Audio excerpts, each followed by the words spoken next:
Thanks for downloading a 3CR podcast. 3CR is an independent community radio station based in Melbourne, Australia. We need your financial support to keep going. Go to www.3cr.org.au for more information and to donate online. Now stay tuned for your 3CR podcast.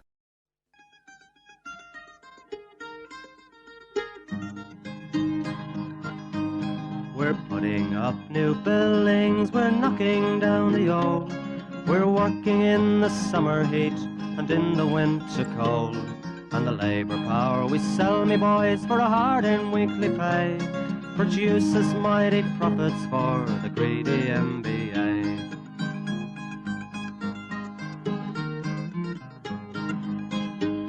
And whether we were born here or born in Italy, in Greece, in Spain or Ireland, in England or Fiji, we all of us are workers, united we must stand, until the wealthy bludgers have been driven from our land.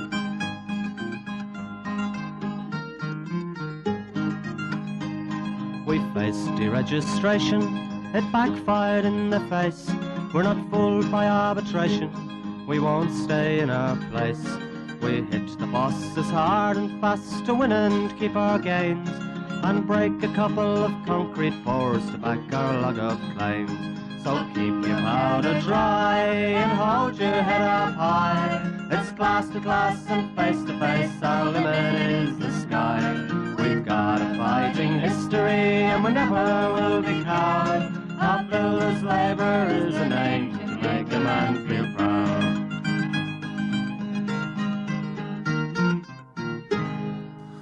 And it's good morning from the Concrete Gang, bright-eyed and bushy-tailed on 3CR Community Radio, 8:55 on your AM dial, 9:30 every Sunday morning. And you wouldn't miss it for quiz, would you, Campo? Not for the world, mate. Not for the world. But we have got some people that weren't too happy with last week's performance. Well, they should get their own show then. Well, I've got to say, we've got to take a criticism, you know. And, I mean, Azy didn't decorate himself in glory, did he? The old sweet swinger? No. Disgraceful. He's been sacked. Got a little bit shy. Oh, well, he got get a bit in front of himself. But we had a couple of our long-term listeners complaining. And special cheerio to you, Craig Johnson, too. He said preparation wasn't the best. Well, you know. Well, if you saw what I was going through internally, I think I could have won the Melbourne Cup with that effort. Yeah, well, let's not talk about that either. But anyway, we'll try and lift our game for those listeners out there. We can't guarantee anything because we're starting from a very low base. And that's the way we look at it. Low base and work our way up. Now, we've had a rather large week, especially with ABD. Oh, we did pick it, though. We've been talking about it 7 years. We picked it about 6 years ago, but I mean, it took 6 years to happen. But I mean... Well, if we pick it, it happens. Well... Anyway, for the listeners out there, ABD have gone bust, liquidated, whatever you want to call it. ABD and the other offshoot Marcus Group. Marcus Group. And, so it's in the process of being sorted at the moment. We're not 100% sure exactly where we are, but obviously they're looking at trying to get the subbies paid. I don't know if there's any money in the pool, but... There's a lot of money outstanding to the subbies are owed. Millions and millions and millions of dollars, so... Stay tuned and we'll give an update next week, but they're in the process of trying to sort that out. And usually Christmas is the time when there's always someone going broke. I don't get it. Can builders, if any builders are listening, if you're going to go broke, do it mid-year, not leading up to Christmas. It's too hectic. Yeah, that's right. So, so that's quite, there's about, I think, 3 rather large jobs and then the Marcus Group's shitbox jobs, you know? Yeah, so there's 2 of those.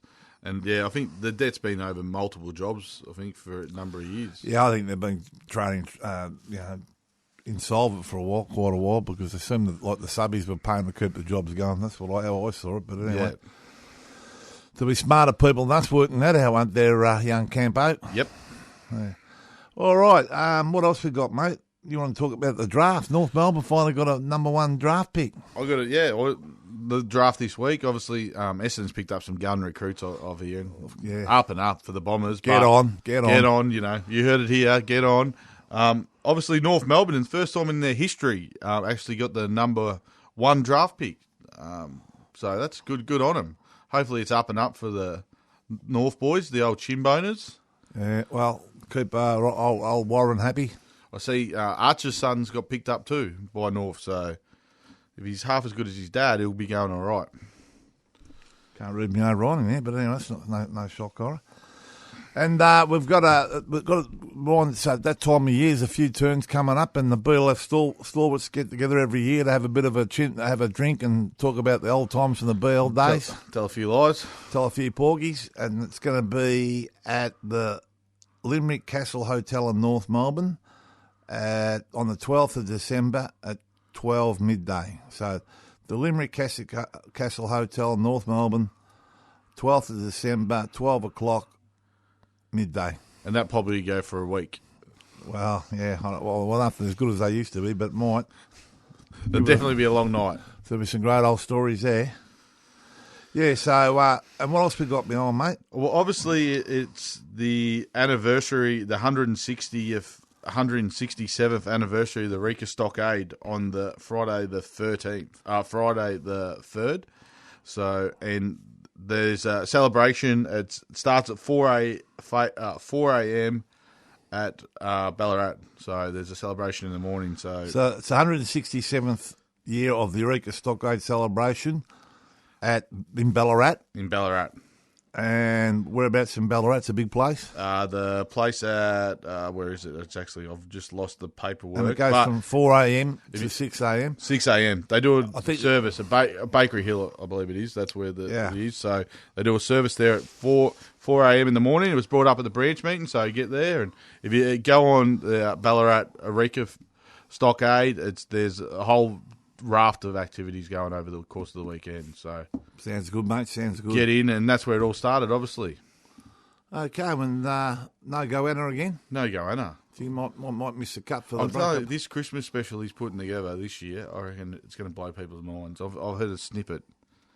Yeah? Oh, he's putting some Christmas show together. I'm hearing it.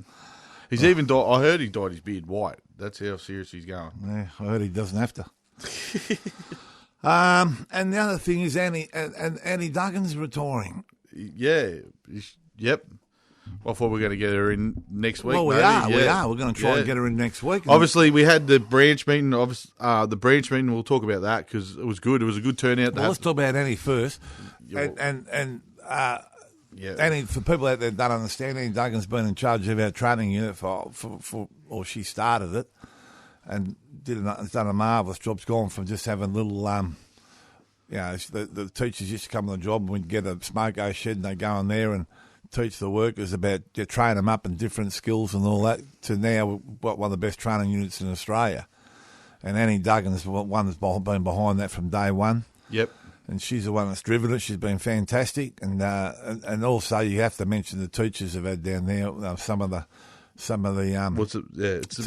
teachers down there. I mean, some of the blokes who've trained up, I mean, you'd say around all the old mates like Archie and Peter and Disky, they've trained them up in all these courses, and how they did that is a miracle on its own. But that's how good Annie Duggan and her staff were, and they've taken training to another level. And it's come time for Annie. I think she's what we'll try and do is Annie next week so she can put her own spin on everything and talk about a bit of the history of the training unit and what went on. So it'll be something to look forward to. Hopefully we can get her in. If otherwise, we'll squeeze her in sometime. But anyway, yeah.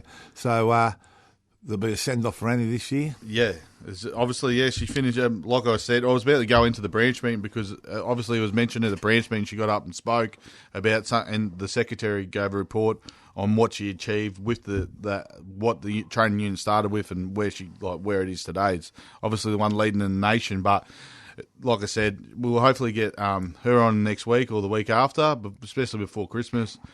She's trained that many builders, labourers, and that many workers that got through that training centre that now have skills, and with them skills have now brought houses and whatever, you know what I mean? She's probably changed the life of hundreds of thousands of construction workers over the time. That's a pretty big number, but I'll throw it out there. Oh, well. If someone's got another number, throw it back. We have been known to exaggerate a bit on the concrete game. A little bit of sauce. That's all right. Well, you might be right. Who knows? Yeah, I reckon it might be right. They've got to prove us wrong, Well, if they've taught someone else along the way, it keeps rolling, doesn't it? Oh, yeah, okay. Well, you got me. obviously, yeah, talking about like the branch meeting, it was good to have our first branch meeting. We've really second branch meeting to get away from us. Second branch meeting. It was good to get the Christmas branch meeting together. A massive turnout. The room was packed.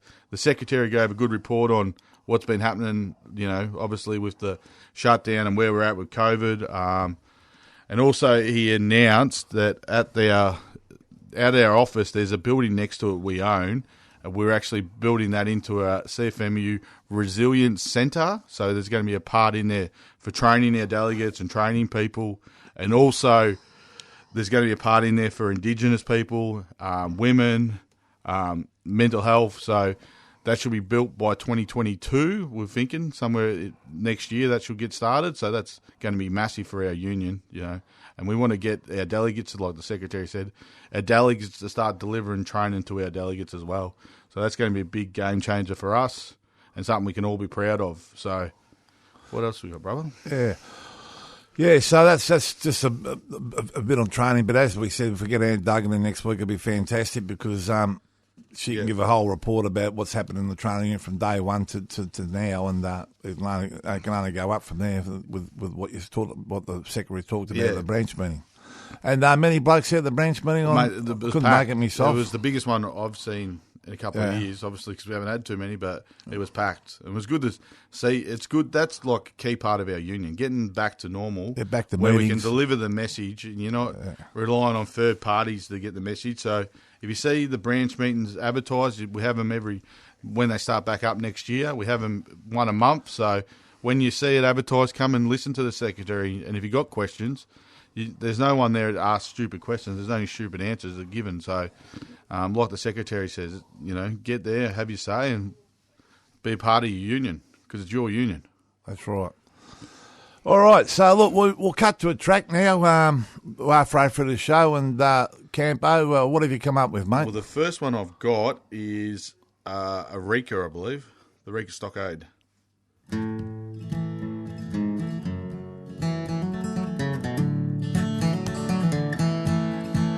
From every corner of the world, they came from all around. When in 1851 they struck gold upon the ground. Every voyage was a long one, months upon the stormy sea.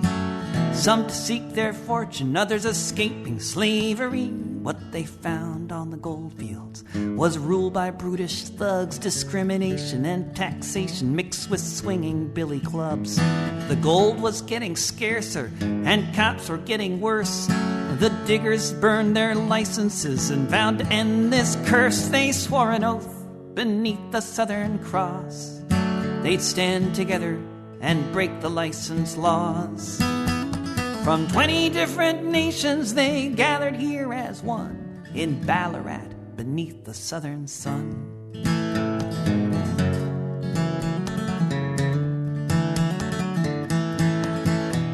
The Crown tried to divide them, giving preference to some.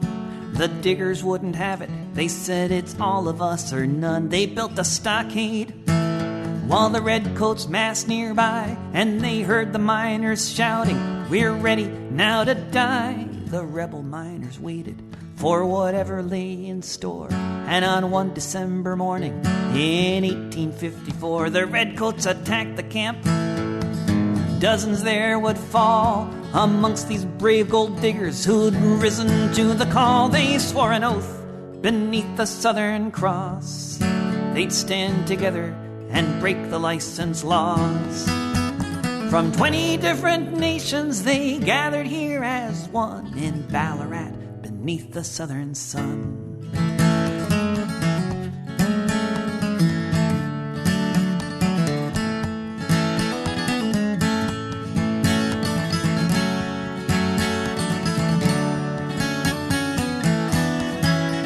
The army thought it was over and things would go their way. But when 15,000 miners rallied a month later on the day, the Crown conceded everything, all of their demands. They'd won an end to license fees, the right to vote and land. So here's to Joe and Charlie, Waller and the rest.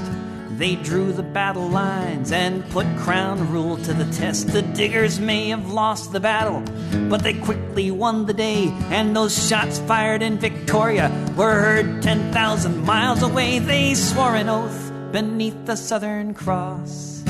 They'd stand together and break the license laws. From 20 different nations they gathered here as one in Ballarat beneath the southern sun. They swore an oath beneath the Southern Cross. They'd stand together and break the license laws. From 20 different nations they gathered here as one in Ballarat beneath the southern sun.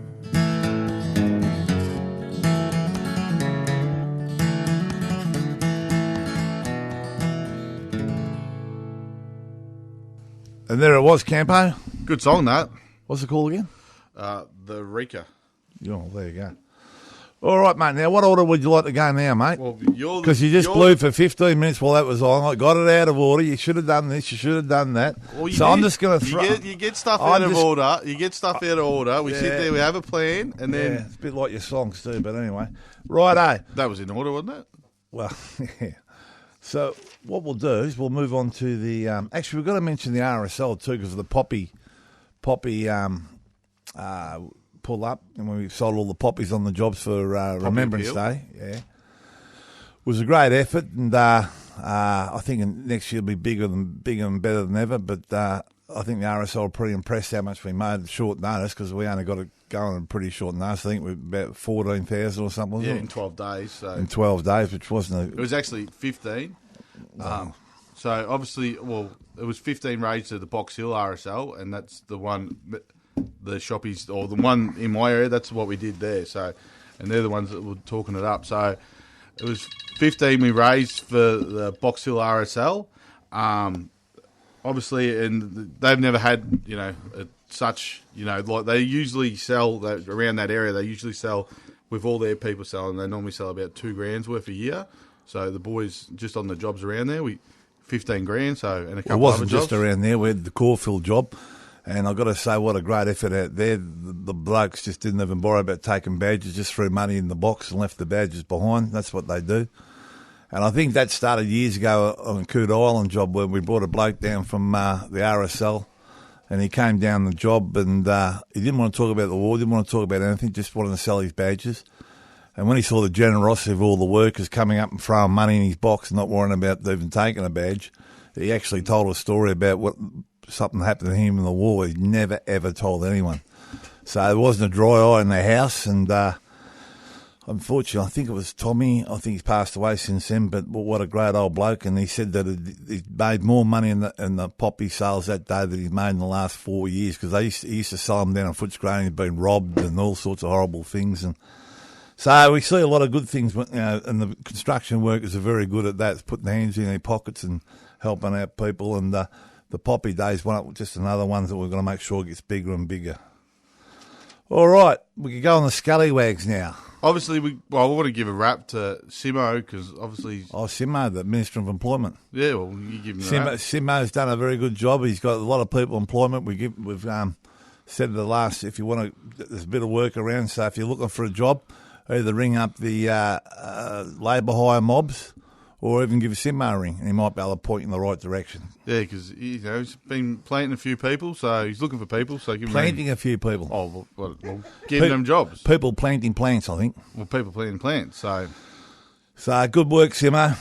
Keep up the good work. So, all right, we'll go on the scallywags now. We've got a couple of crackers this week. Couple of crackers, good ones. We'll start off. We'll go into. There's a bit of a dispute going at the moment. It's obviously.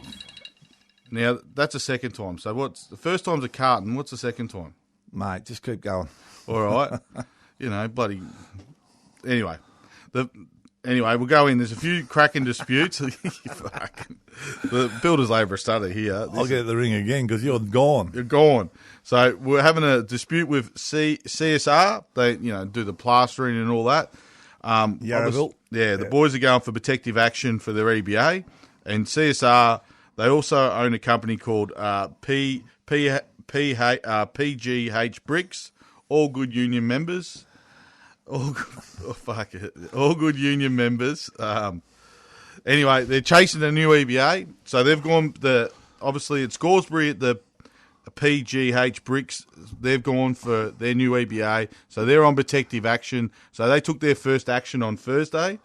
They're actually chasing. They deal with a lot of chemicals, and one of the chemicals which I found out being there it's manganese, and they get an allowance for it. Well, they want to take the allowance off them and only pay it to a certain amount of people, even though they're all working. I think that's the stuff they put on the face of the brick that makes it change. Yeah, so the manganese or whatever it is. I thought it was a mango allowance, and they said no, it's a manganese allowance. So obviously, that they're chasing for that. They're also chasing a 4% pay increase. The company's only offering them like 2%, even though the company posted like a $30 billion profit over COVID. So, I mean, when you're scrimping and saving money like that, trying to do the workers over, you wouldn't have any big high flyers getting big wages. Oh, no. Julie, who runs them... Oh, Julie. She's on enough money to choke a donkey. Yeah. As reported, they didn't say that in the Australian, but that's what it is. So what 300,000 a year? Up, mate. Higher. You're joking. Higher. You couldn't spend it. Oh, you couldn't spend it. I'd have a fair crack. I'd only do 1 year and I'd be done. She's on in 2021 November as of the 1st of November, as reported in the Australian. She's on over $2 million a year. My God. What would you do? I'd only do half a year and I'd be done for the rest of my life, wouldn't you? I couldn't slaughter that, but anyway. But the funny thing is, when they get sacked, they get paid out that. I'd like that. So that's CSR Yarraville and PGH Bricks. Scoresby. So is there any have we had any picket lines? Yeah, obviously watch Facebook, because obviously we're taking protective action out at Scoresby, but down at Yarraville they've locked the workers out. The boys took a overtime ban, a part of their protective action, and we've been negotiating in good faith. They put an overtime ban and some limitations on hours. So now they've locked them out of the plant. So till Christmas. I'll lock them out. It's leading up to Christmas. It's leading up to Christmas, but the spirits are high. Good Christmas spirit. They're all good union members. So keep an eye on Facebook, and if you can pop down and say g'day to any of the retired members, if you're hanging around, watch Facebook or whatever, and get down there and bloody support the boys. From a memory, we've done a fair bit of work down at CSR Yarraville. The boys, a few shutdowns down there, a few dramas with them over the years, but they've always 100% union. We've got good delegates in there at both plants, So I suppose Julie on 1.9 million, Oh yeah, that's nothing to cough. Nothing to cough. Good Christmas for that. What would you buy if you had someone in your family earning that? What would you expect for a Christmas present? Not much, because those people are normally miserable bastards. Yeah, I had a rich auntie and uncle, and I remember going there for Christmas, and they used to give you skinny sausages that taste like sawdust. And hot cans of Coke. Well, it didn't do you any harm, I'll tell you. All right, we're going to talk about Big Hill Cranes. Big Hill Cranes. What's Big Hill doing, brother? Well, they're apparently underpaying their blokes for about $9 an hour or something. No. What they're trying to do is get their boys to a new EBA. It's $10 less than everyone else. All right. Sorry. His name's Fish, the boss, and apparently, mate, he's driving a $250,000, and he's only just making wages. $250,000 GMC. So Ute. So well, you're paying people $10 less than what everyone else is. You probably can buy them. Don't forget, it's like everything else in life, mate. When you lease those cars, one payment you miss, one they go straight back. And apparently, he smells like a fish. Apparently, that's what's written here. Allegedly. Okay. Well, that's a bit. Oh dear. Here we go. Sued again. Well, let's don't give them any ideas. What's the last one that I can't even read my own writing? Kana Civil. Kana Civil, yeah. The boss Kieran, he is not paying Inklink. He's not paying Cbus. He's not paying Co-Invest, even though he's working on government jobs. And you think Co-Invest is a government requirement, and you've got to pay super and all that, but he's not paying it. So apparently he's a big hot tub and Stingray. So, and also P&D Rigging, they're not paying the blokes the right wages, haven't got an EBA up and all that, not getting the right whack up. So keep an eye out for P&D Rigging. As we say, not going too well this coming into Christmas. People getting robbed and all that, but that's no shock horror here at the Concrete King. And Suki Lala, well, we'd have to say young Julie from CCR and PJ's Bricks. We'd have to put her in there. 1.9 million, probably not enough. Yeah, only small body. Yeah, so Julie from CSR and PG Bricks director. The boys only want 4%, but she wants to give them 2%. All right, so look, and we'd have to say, well, we're going to do a dual one from CSR and PGH Bricks. Yep, they'd have to take the prize, wouldn't they? I reckon. So you want to mention that again? PGH Bricks. PGH Bricks, and what's the other one? CSR Yarraville. CSR. Like 3, oh no, it's not like 3CR. So they got the scallywags, and Julie said, well, we're going to give it to her as a Suki Lala. Oh, she's sooking. If you, that's like a double because she's working for those companies, so it's like a running double. Plenty, and 2%. That's nothing really. It's lower than inflation. So you're kidding yourself. So that's about it from the Concrete Gang. We are coming up to Christmas, and we keep saying to everyone out there, stay safe, but also watch the COVID and be kind to your friends. It's coming into Christmas, so you want to have a good, safe Christmas. You don't want to be sick and all that, so don't forget to knock on your neighbour's door, make sure they're all right. And anyone knows old Shaky, give him a ring because he's not too well at the moment. So let's all get that brotherly and sisterly love back together and all the things we've been through this year. And look after each other. And the other thing is, with ABD going broke, please get on your phones and whatever, check your funds and make sure your Inklink and your Super's all up to speed, because a lot of the time, this time of year is when most companies go broke, and if there's outstanding money in Super, it's as soon as we know, it's better to chase it up while they're still trading. And we'll go in the same old way. Dare to struggle. Dare to win. If you don't fight, you lose. Good morning from the Concrete Gang. And we're going out with lads from the BLF for the Stormwoods. Good morning.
You've been listening to a 3CR podcast produced in the studios of independent community radio station 3CR in Melbourne, Australia.